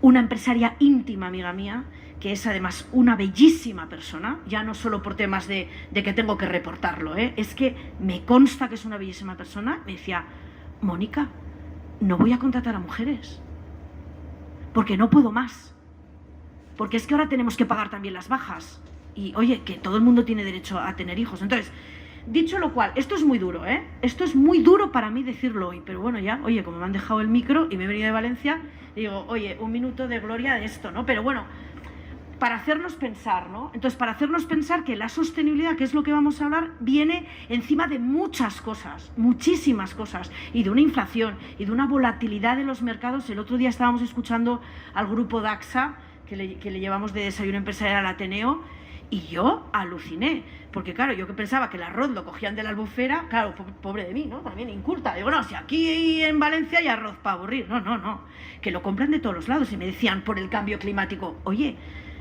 no ha habido arroz en Andalucía. Digo, ostras. Y lo tenemos que ir a comprar a Brasil. Y el director general y socio de la empresa, y bueno, y es hijo de segunda generación del recientemente fallecido Ricardo Ciscar, es que decía, no, es que yo estoy metido en compras. Dice, mira, de personas, es súper importante, lo lleva mi hermana. Pero es que yo estoy en compras, ya no ventas, que venden como locos, porque la volatilidad en los mercados es tan brutal, de precios, de tal. Entonces, la sostenibilidad viene, pero como habéis dicho, no sé si lo has dicho tú, Mónica, viene y viene. Sí, viene y viene. Entonces, lo que voy a hablar ya, sin más preámbulos, y la verdad que lo voy a intentar hacer ameno y rápido, porque luego, oye, luego nos hablamos, tenemos reuniones las que queráis. Nosotros vamos a hablar de tecnología para la sostenibilidad y de intentar ayudar en todo este galimatías. Porque sí, es un galimatías, Alejandro, yo es que claro, y mira que algo sé del tema. Pero es que cuando te he escuchado, digo, jolín, si sabemos todas estas cosas, es que es verdad, es que cada vez nos van a pedir avanzar más. Pero tenemos que hacerlo desde un enfoque integral, que no se está teniendo, es verdad. Claro, ahora viene la Unión Europea y nos dice, mira, con los SRS, que os van a caer, pues ya tenéis que ser integrales, ¿no? Pero realmente yo voy a hablar simplemente de dos cosas antes de hablar de la herramienta. Uno es ese enfoque integral, que environment, el medioambiental es clave por el problemón que tenemos del cambio climático y que aún así algunos lo niegan, ¿no? Entonces, para que veamos que Europa es compleja en sí misma desde la raíz, ¿no? Pero también está la parte social, que también había hablado con Mónica antes y ella lo mencionaba, gobernanza. Tenemos que ir de una manera integral y tenemos que hacerlo de una manera concreta. Entonces, lo que estamos viendo es que hay planes, sí, se mide la huella de carbono desde hace muchos años, como nos estaba diciendo Mónica, desde 2008, que ya lo pedían, sí, hay acciones, sí, en todas, en la E o la A, en la S y en la G, hay reportes, sí, hay memorias súper bonitas. Ahora, que se las lea alguien, pero bueno, las memorias son súper bonitas, de verdad. 200 páginas, uno cualquiera se va a su casa después de trabajar no sé cuántas horas y se la lee, ¿vale? Pero bromas aparte, hay que hacerlas, porque son las estrategias de las entidades. Hay que tener una memoria de sostenibilidad que te explique con imágenes y contextos y tal. ¿Qué nos encontramos muchas veces? En memorias, y además memorias de pymes y de empresas grandes también. ¿Qué falta? Medición. Porque hay datos, pero luego al final hay una, y además esto es una empresa valenciana muy grande, que la tengo en mente y yo quiero muchísimo a su presidente. Oye, que vas al final, ¿dónde están los indicadores? Mira, te vas al final, que es la página 185, y luego hay, como sigue en GRI, que es otra de las siglas que hemos visto, que aquí hay indicadores, hay muchos, y te vas y hay una tabla súper bonita que te dice, indicador 1,1 no sé qué está en la página tal. Vete a verlo. Indicador, pero es que claro, es que hay 200 indicadores. Entonces, ¿hay memorias de sostenibilidad? Sí. ¿Hay planes? Sí. ¿Hay acciones? Sí. ¿Hay indicadores? Sí. Pero falta un poco de que se midan y que se muestren todos de una manera. ¿Para qué? Para la financiación, que hemos hablado antes. Es que vete tú a que te den un crédito verde, porque claro, es que ese señor, es que pensemos que es un bancario súper inteligente, de verdad, pero que es que está hablando con un montón de empresas y todas van con sus memorias chulísimas de 200 páginas, pero dice, madre mía, pero es que en el fondo, ¿dónde está el dato? Entonces falta medición. Lo segundo que falta es evolución. Hay muchas memorias en las que nos encontramos y dicen, pues hablando de energías, ¿no? Ahora que tenemos la suerte de tener a Iberdrola. Y dicen, sí, yo el 30% de mi energía es verde. Eso es como si a mí me dice que... ¿Pero de dónde vienes? ¿Cuál ha sido tu evolución? ¿Hacia dónde vas? El ejemplo ese es muy bueno, ¿no? Oye, es que claro, es que los que hacen las cosas, entre comillas, peor lo han hecho en el pasado, pues tienen más facilidad, ¿no? O sectores, que lo estábamos hablando, que van a salir por sectores. Es que un 30% depende del sector, depende de tal, ¿no? Entonces, medición, evolución y actualización. Tenerlos realmente actualizados.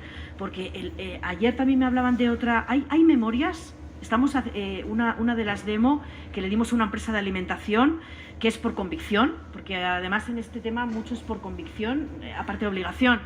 Tiene la memoria de 2020, entonces te enseñaba la memoria, claro, y hablabas de pandemia, pero claro, no se pueden hacer memorias todos los años. Entonces, puedes tener tu memoria, pero luego puedes tener tu anexo actualizado, ¿no? O como me decía la dueña de esa empresa, ¿no? Que me decía, esto es maravilloso porque lo llevas en el móvil. O sea, tú puedes tener los indicadores, ¿no? Una herramienta que todos los indicadores, aparte de la memoria, los planes directores, todos los planes X, es que voy a ir al Corte Inglés y cuando me pregunten, porque al Corte Inglés la van a medir, lo mismo que a Iberdrola, vosotros tenéis que medir. Cuando vosotros preguntéis a vuestros proveedores y te viene uno con una memoria impresionante y aparte de los indicadores, sí, mira, te los tengo actualizados aquí, en tablet te lo enseño y dices, esta gente está midiendo, ¿vale?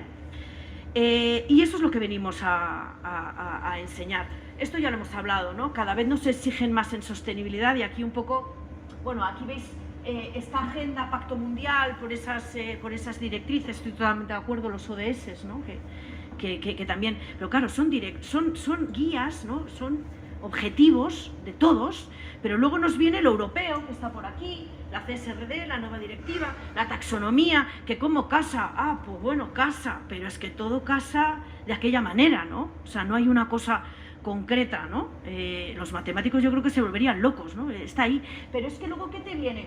Te viene lo de tu comunidad autónoma, porque en la Comunidad Valenciana tenemos un nuevo registro de entidades socialmente responsables.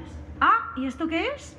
Nuevo y único en el Estado español. ¿Y por qué la Comunidad Valenciana? Bueno, pues porque se ha hecho allí. Y hay 88 indicadores para las empresas grandes que van muy en línea, ¿vale? Con los europeos que comentas, obviamente, bueno, menos mal, que han mirado pues GRI, indicadores europeos, ¿vale? Y todas estas cosas, pero es que hay un registro y dependerá conseguir ayuda pública si estás en el registro o no. Es que, claro, ya estamos hablando ya de cosas, pero está en la comunidad, ¿vale? Y bueno, en fin, no me quiero extender más, ¿no? Entonces, en toda esta complejidad, ¿qué podemos hacer con ello? A ver, yo voy a hablar de una cosa sencilla, y espero que sea sencilla, nos lo están diciendo así. La tecnología viene para facilitar las cosas. Debería de estar para facilitarnos las cosas. De todo esto, de todas estas normativas, están los ODS, las directivas, la taxonomía, el GRI, quien lo lleve, ¿no? Y todas estas cosas que hemos hablado. O sea, al final nuestro objetivo es desarrollar una herramienta digital para que se puedan tener todos esos indicadores en una gestión eficiente, en un solo sitio y con una herramienta que sea tan sencilla y tan asequible que cualquiera la puede tener. Y de hecho tenemos una que es muy básica para estas empresas que no están obligadas, que tienen menos de 50 empleados. Yo digo menos de 50 empleados porque 50 es lo que ha marcado la Comunidad Valenciana un poco para tener para auditar esos datos que, ¿no?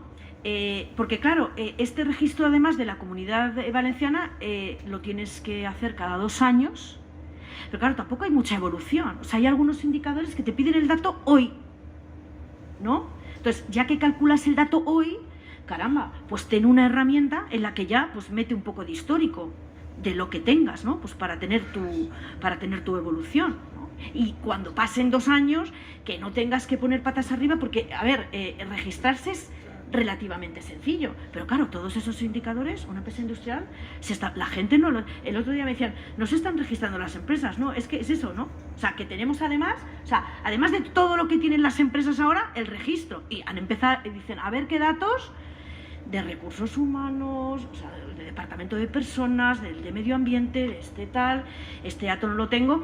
Y no nos engañemos, las empresas tampoco tienen todos estos datos fáciles de encontrar, porque cuando le enseñamos la herramienta a AENOR, tenemos mucha relación con ellos en la Comunidad Valenciana y también aquí en Sostenibilidad, me decían, Mónica, es que esto nos facilita mucho, porque claro, para todos los sellos que están saliendo, ¿no? Hablabas de los ODS, pues el compromiso con ODS, o tienen de estrategia circular, que esa es mi especialidad, pero bueno, que me sonrío un poco porque no estamos ahí. O sea, yo me he bajado a la ESG. O sea, yo estaba en economía circular dentro de la E, dentro de ESG, y me hice un curso en el MIT, por poner una nota de humor en primavera. Me subí a la lámpara, guau, modelos diferenciales, aquí, guau, nos va a decir si hacemos la huella hídrica y tal. Y cuando bajé al día siguiente digo, Mónica, ¿dónde vas? Porque no estamos ahí, estamos en la base. Vamos a medir la base. Entonces, y a mí AENOR me decía, hay empresas muy grandes, que no te lo voy a decir, que ahora que quieren hacer tal sello de ODS y que no tienen los datos. Pero datos, me decía, pero no te pienses, o sea, datos de ¿cuántas personas contratadas hoy? Y yo estaba como, mare meua, ¿no? Bueno, pues ese es el tema, ¿no? Entonces, al final, ¿de qué se trata? Tengámoslo todo en el mismo sitio. Y ya que tienes que registrarte porque te quieres registrar en el registro, lo tienes. Si tienes GRI, pues los metes también. Bueno, pues un poco la taxonomía europea que yo me he quedado muerta, porque yo no sabía que pedían un porcentaje de ejecución, que tela. Eso también va a estar interesante, pues la metes ahí y lo tienes todo en el mismo sitio. Por aquí voy a ir muy rápido porque es muy sencilla la herramienta, tiene 5 partes que las veis ahí arriba, pero que os las digo, que es un inicio, que es esta pantalla, y aquí en esta pantalla tienes el resumen de lo que tienes ahora de reporte no financiero. Áreas 3, tenemos también una de económico, un módulo económico, pero hemos metido por 3 áreas ESG. Si alguna empresa quiere meter también datos económicos, aparecerán 4. Metas, nosotros, esta es en la estándar, ¿vale? En la estándar, que no puedes modificar y meter lo propio. Vamos con 16 metas, 38 temas que están relacionados con esas metas, ¿no? Para que no haya muchos indicadores, ¿no? Que sea más fácil poder manipular, y 102 indicadores, ¿vale? Que están metidos, pues bueno, pues los indicadores clave que nosotros consideramos que cualquier empresa, una empresa, por ejemplo, nosotros lo que hemos pensado es para esa pyme que dices que no sé ni por dónde empezar. Bueno, pues con esta herramienta tú tienes ya unos indicadores, tú eliges qué indicadores aparecen o no en los dashboards, que lo vamos a ver, de gestión interna, y cuáles de esos aparecen también en los reportes externos, porque luego están los stakeholders, ¿no? Entonces te permite a esos 3 niveles estar manejando X indicadores que enseñas Y a tu consejo de dirección y Z a tus clientes, por ejemplo, ¿no? Para que sea de una manera ordenada. Distintos dashboards ambiental, social y tal, y luego sí que tiene un módulo de ODS, para que los indicadores tú puedas asociar de momento con un ODS. Sabemos que es complicado y nos gustaría hacer para la versión 2 que estamos trabajando también, pero de momento, pues bueno, pues cogemos el ODS principal y entonces ya te va a decir, ¿no? Esa relación de los indicadores con los ODS. Pacto mundial también, sí, y luego planes y proyectos. Aquí en la parte de amarillo, bueno, pues porque para meter las memorias, para meter también todos los planes directivos, ¿no? Que se tengan, para que esté todo en el mismo sitio. Los dashboards, aquí tenéis un ejemplo de un dashboard medioambiental. La verdad que aquí, mira, he puesto uno de indicadores sí o no. Es el primer concepto de la taxonomía europea, mitigación del cambio climático, y aquí hemos puesto un tema que es la estrategia. En el otro ya es otro es reducción de la huella de carbono. Entonces ahí sí que hay datos de indicadores y aparecen gráficas, ¿no? Te permite hasta hacer 5 tipos de gráficas distintos, pero esto es lo que te está diciendo es en la estrategia que tienes, pues mides la huella de carbono o no, la tienes registrada, la tienes certificada, ¿vale? y bueno, pues te permite un poco eso, ¿no? Verlo de manera interna. Y los indicadores, bueno, la verdad que aquí es un listado de lo que aparece, porque queríamos ser muy breves, pero aquí en administración hay una estructura de indicadores, hemos separado administración de medición, para que la parte de administración sea esa estructura. Esos indicadores, si tú incluyes indicadores nuevos, bueno, pues con qué meta, ¿no? O qué metas, ¿no? Tú haces ahí tu estructura y vas metiendo los indicadores, ¿vale? Y aquí tienes, pues bueno, pues aparecen las tablas de los indicadores, pues bueno, pues para ir tú manejándote también de esa manera. Y en la herramienta estándar viene Agenda 2030 y Pacto Mundial, ¿vale? Las relaciones, pero por supuesto sí, se puede meter todos los planes que necesite cada empresa, ¿no? Y los indicadores propios, porque al final aquí lo que nos encontramos es una cosa, hablábamos de también 80 y tantos indicadores, los SRS, bueno, pues, pero luego, claro, es que vas a empresas que dicen, no, pero es que yo por mi sector o por tal, o por mi idiosincrasia, pues tengo otros, ¿no? Entonces también ahí, claro, esa manera de por lo menos que estén dentro de una estructura que puedan entender los stakeholders, pues también va a ser interesante, ¿no? Porque va a ayudar a que te entiendan. Y las opciones de carga, bueno, pues aquí tenemos un ejemplo, es manual, aquí seleccionas el mes, seleccionas, bueno, en esta parte tenéis pues el dashboard, la meta, ¿vale? El tema, y vas mirando los indicadores y vas metiendo datos, y luego también hay una carga CSV también, ¿vale? Carga masiva, eso es lo normal, esto no es habitual, ¿vale? Y un cuadro también resumen que te permite también modificar. Y por último, los reportes, ¿vale? Hemos visto que hay dos partes que son visibles. Bueno, la parte de administración lo ve absolutamente todo y mete administración, toda esa estructura de esa arquitectura, ¿no? De indicadores. Tienes la parte de medición, pero luego hay otro acceso que es simplemente de visibilización para el equipo directivo. Y ahí lo que ven es la pantalla de inicio que hemos visto, los dashboards y esta parte de reportes que ya son imprimibles en PDF, ¿vale? Entonces, en estos reportes, aquí por ejemplo es un ejemplo que hemos puesto, lo bueno es que en la misma herramienta, en la parte de área, meta, tema, indicador, puedes meter tus imágenes, esta pues la hemos metido de ejemplo, ¿vale?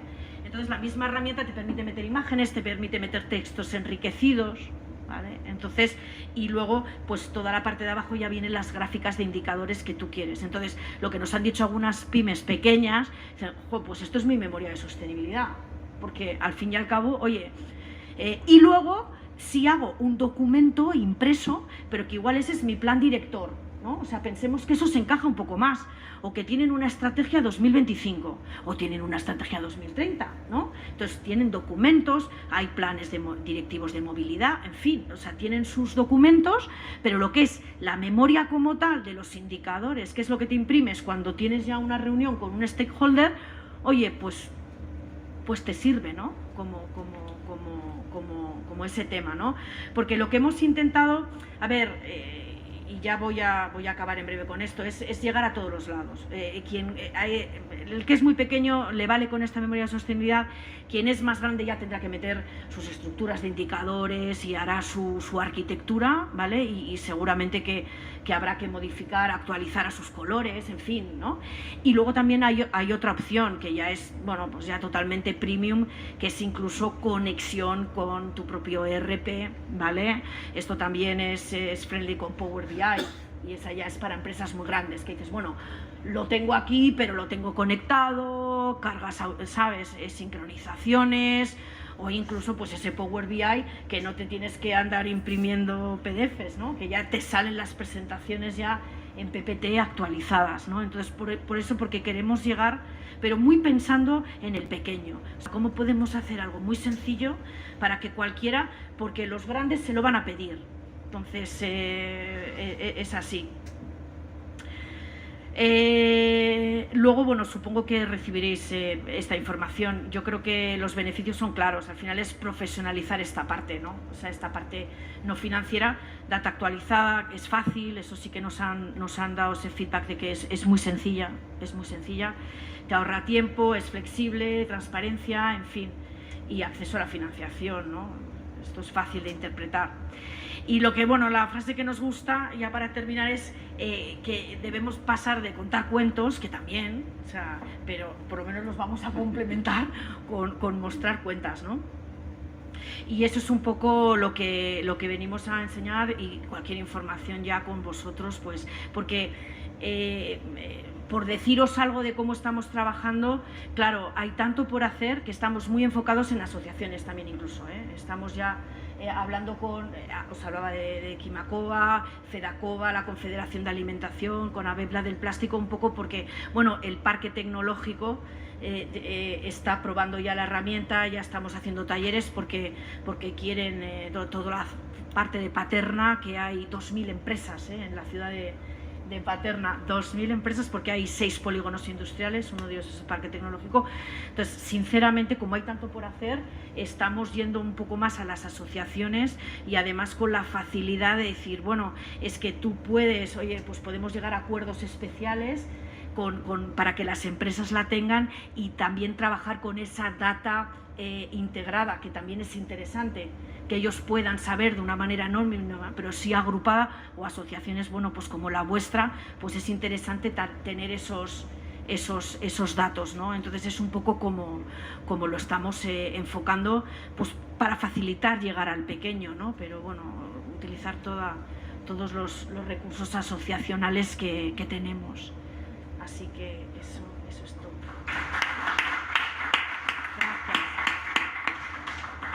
Enhorabuena, Mónica, por ese track. La verdad que es una herramienta, por lo que comentas, muy fácil de usar, eficiente y más que necesaria. Creo que nos hemos ido un poquito de la hora, son las 12, entonces, si os parece, podemos plantear alguna pregunta del público. No sé si ustedes tienen alguna pregunta para las ponentes.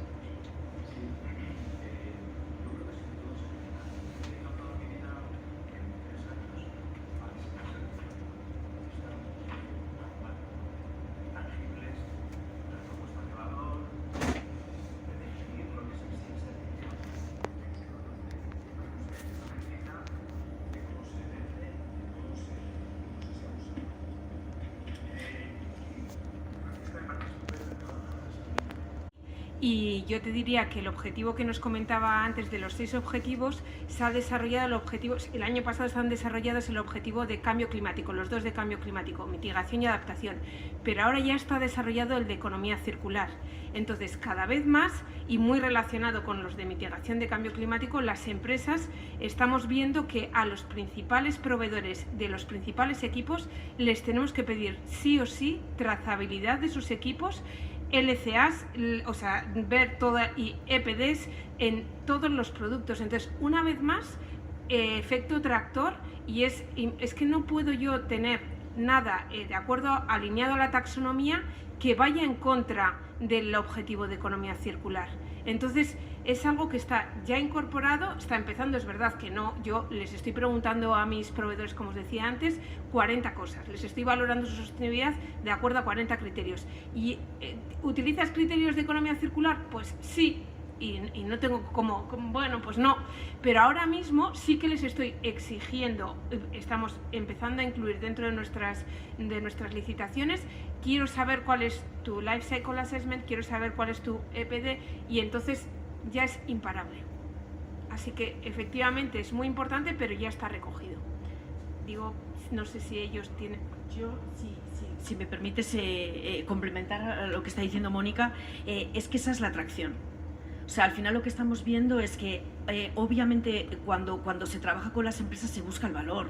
O sea, al final en todo esto no es, oye, como viene la normativa, buscas ese valor, buscas ese análisis económico. De hecho, ese track tiene esa parte económica porque queremos también, ¿no?, que se mida ese beneficio económico de implementar todo esto.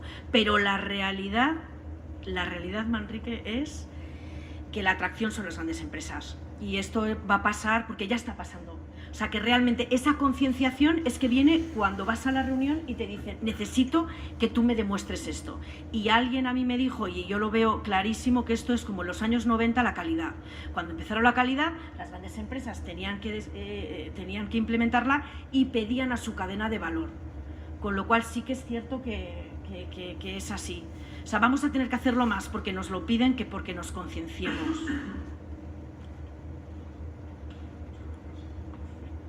¿Alguna otra pregunta?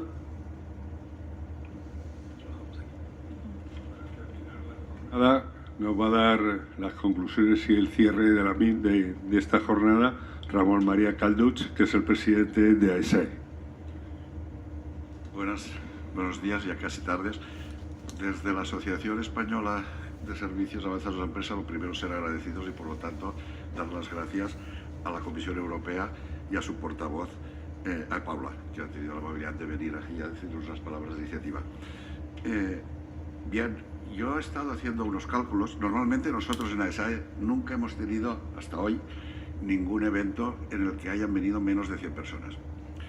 Y yo he estado haciendo un cálculo y veo que hoy han venido más personas de las que suelen venir, porque si tenemos en cuenta que esta normativa no es de aplicación hoy al 99,2% de las empresas que son pequeñas o muy pequeñas, ustedes aquí, yo haciendo un pequeño cálculo, representan un porcentaje muy superior de las empresas obligadas respecto de la asistencia que tenemos habitualmente.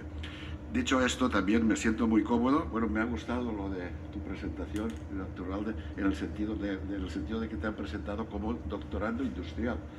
El doctorado industrial, que en España es poco conocido, son personas que trabajan en las empresas y que hacen su doctorado, no una tesis doctoral como hemos hecho algunos, sino con un tema muy interesante que es innovando en las empresas y defendiendo esto a modo de tesis doctoral. Debería utilizarse más porque realmente la relación universidad-empresa pues sería otra y no la que desgraciadamente todavía hoy tenemos, que es bastante distante, ¿no?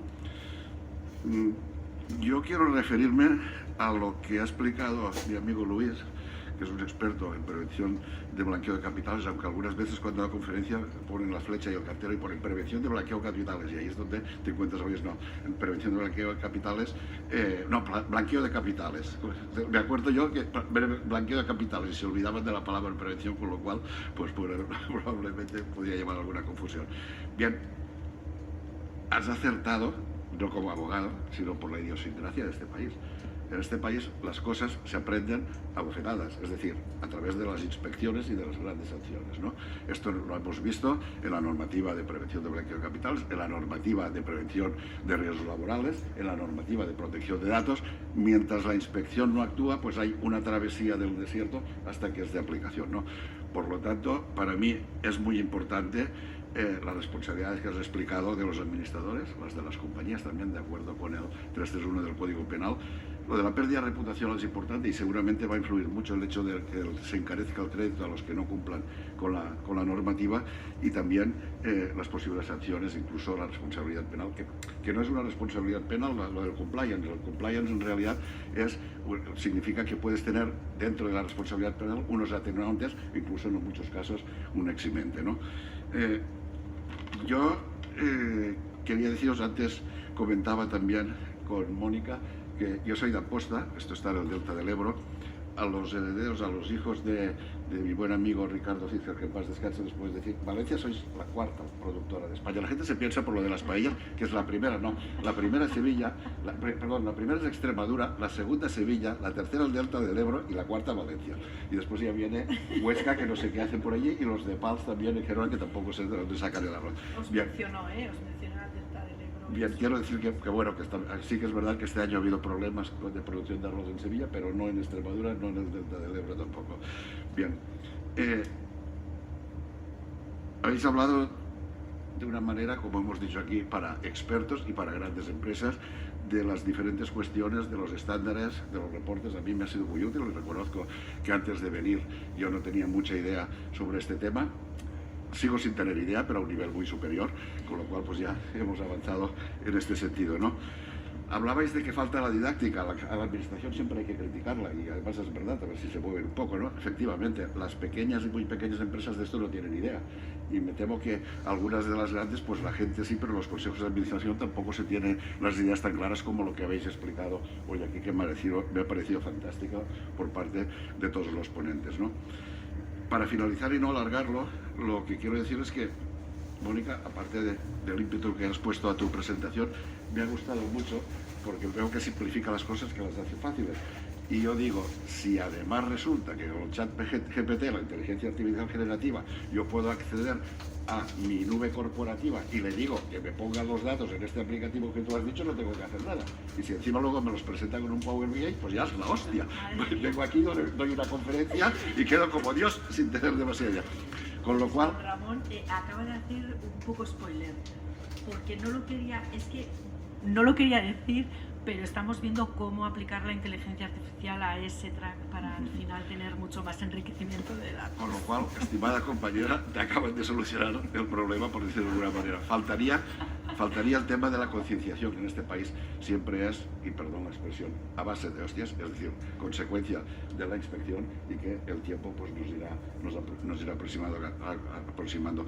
Me ha gustado mucho, Mónica, tu explicación de lo que estáis haciendo desde Iberdrola. Yo creo que esto es poco conocido, debería conocerse. Siempre se critica a las grandes empresas y sobre todo las que tenéis un reparto de dividendos y un número de clientes y de volumen de facturación importante, y esto pues es importante que se conozca. Desde AESAE le procuraremos dar la máxima divulgación como se merece a este evento, y muy agradecido a todos los ponentes y a todos ustedes también por haber venido. Ustedes son los que decían, como lo nombráis, los tractores. Ustedes sois las tractoras que a partir de ahí empieza y continúa todo para al final conseguir el fin previsto. Muchísimas gracias a todos por su asistencia, que sean felices. Gracias.